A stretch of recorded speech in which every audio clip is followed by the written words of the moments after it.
Hey guys, my name is Ryan and welcome to Overwatch Central. Mercy has obviously had a very big nerf since the last Overwatch League season. The game was dominated by the pick and was in that situation of being very OP. Now the definition of OP can be quite open, but somebody in our comments going over the Sombra video that we previously did summed it up in a really good way that we trying to use ourselves. A hero being OP is that not playing this hero when the enemy is will give you a severe disadvantage. Old Mercy was very much that. When her nerfs were announced and implemented, players definitely assumed that the new Mercy was just not going to be very good and basically never used. Today we're going to go over where and why Mercy is starting to rise in popularity in the Overwatch League, where she's been made useful and where she's most impactful, and how that can translate pretty well over to ladder, but still there is a big problem with Mercy regardless of whether she's going to be pretty decent or balanced. It's hard to gauge during the Overwatch League whether the increase of Mercy has been quite large. Obviously we have the stats from Winston's lab, but they just show us the big drop off of pick rate from the last Overwatch League stage to this one, where her pick rate went from 95% to just about 30%. However, if we look at Overbuff to look at some ladder stats, we can see that Mercy's pick rate after hemorrhaging since the nerfs is starting to climb again now players know how to use the new iteration of the hero. I'm more interested in working out when and where Mercy is going to be currently picked, and mostly who by. So we're going to go over each of the maps in the game and see which maps Mercy is really popular on. Let's look at Ilios and Lijiang Tower, two of the maps that were present in stage 1 as well. On Ilios, Mercy was picked 97% of the time and is now currently 20%, and for Lijiang Tower it was 86% and is now currently 6.97, which is quite small considering, the difference between Ilios especially. Now let's go through the other control map, Nepal, which Mercy has a 35% pick rate on, which is quite good. Looking at the two CP maps of Volskaya and Hanamura of this stage, we can see that Mercy has been picked 28% of the time on Volskaya and only 20% of the time on Hanamura. Hybrid maps, we can see that Mercy has been picked 30% of the time, just a little bit more than Moira. And for Hollywood, she's been picked 44% of the time, which is pretty good. There is a theme emerging here. But if we go to the pure payload maps, Route 66, Mercy is picked 36% of the time. Now Watchpoint Gibraltar, she's picked a whopping 60%, which is the most out of all of the other maps. And these stats can also go up as well. These update in real time, I believe. So if this video goes out during the weekend where there's some Overwatch League action going on, I can imagine the stats going higher here as well. Now how does this compare to the other supports in the game? Well, for Watchpoint Gibraltar, Mercy is the second most played support behind Zenyatta. And for the other times that we've seen, Lucio tends to be in front. So it would go Zenyatta's the most popular, then Lucio, then Mercy. But for Watchpoint Gibraltar, it goes Zenyatta, Mercy. So Nepal, Hollywood and Gibraltar all have a 33% pick rate at least. Why these maps? We're in a map dependent meta at the moment, which is something that we've spoken about previously,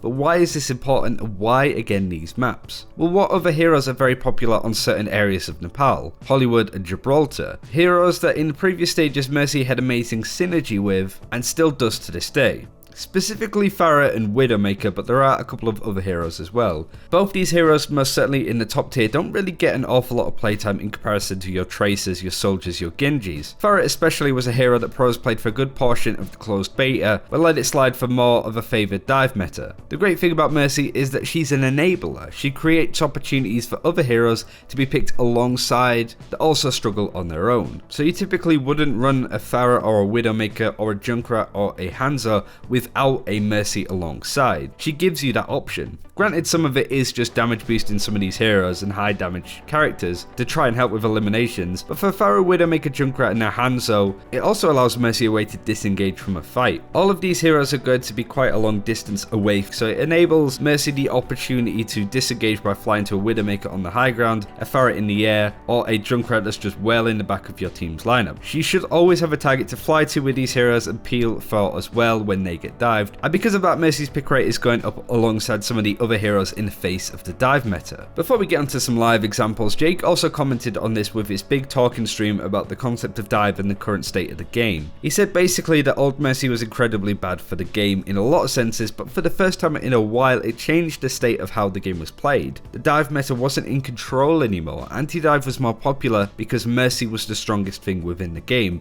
not the idea and concept of dive. It also, from my perspective, perspective at least, enabled more interesting results in the Overwatch League itself. Stage 1 had a lot more upsets and interesting strategies coming out, with like the Korean teams losing to say Boston, Philadelphia, and it's really not happening in the same sense for Stage 2. Granted, you still have some weird upsets and weird results, but nothing quite on the level that we saw in Stage 1. It's easier to gauge how a game is going nowadays, but that's just my opinion. I don't know whether you feel it as well, and whether Overwatch League is less interesting to watch because of it. But in the background, we've had some Mercy gameplay going on from the Overwatch League. Granted, most of it isn't perspective based because I guess the spectators would prefer to give you first person of other heroes over a Mercy, which is kind of understandable. But it is interesting how bit by bit over all of the game modes, to an extent, Mercy is coming back even without these combinations that I spoke about before, and she's bringing more heroes that were never really played in the Overwatch League or in the pro scene at all in a similar style. We saw Florida Mayhem recently running double sniper on Route 66, which isn't really a popular strategy that we've seen, but that was brought together by a Mercy as well. Mercy is coming back, and there's even some PogChamp plays, especially from that Florida-Dallas game where we saw Florida holding right at the end of Watchpoint Gibraltar. Granted, a lot of it was Tavik moments popping off, but Zebasai did really well to keep himself alive in this situation and to also res Subhei in that fight. He got the Transcendence out and it allowed him to actually stall that point. Not only that, you have Arc from New York Excelsior, which is one of the strongest teams right now, playing and picking his hero up an awful lot as well, which shows that even the top teams in the Koreans are still starting to use this hero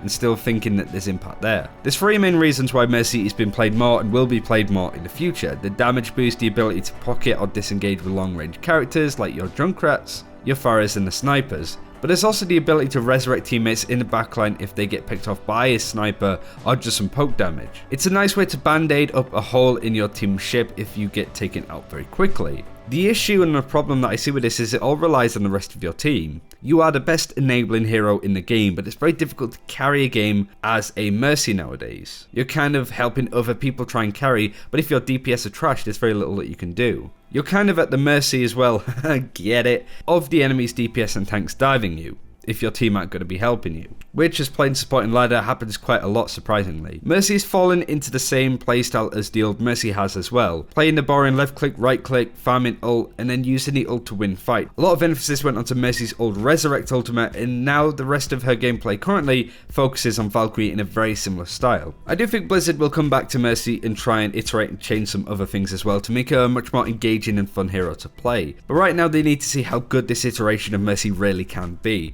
We've seen D.Va do similar things in the past by getting nerfed, called unplayed by the community, and then finding herself in situations now where she's one of the best heroes in the game. Could it happen to Mercy in a similar sense? Probably not, but she's one of the best heroes right now to enable amazing DPS players to do what they do, but that can often be very difficult to play in your games, and on her own it can be really difficult to solo queue this character, and often people just find her not fun to play. But what do you think? Let me know in the comments below, and until next time, take care, we'll see you then.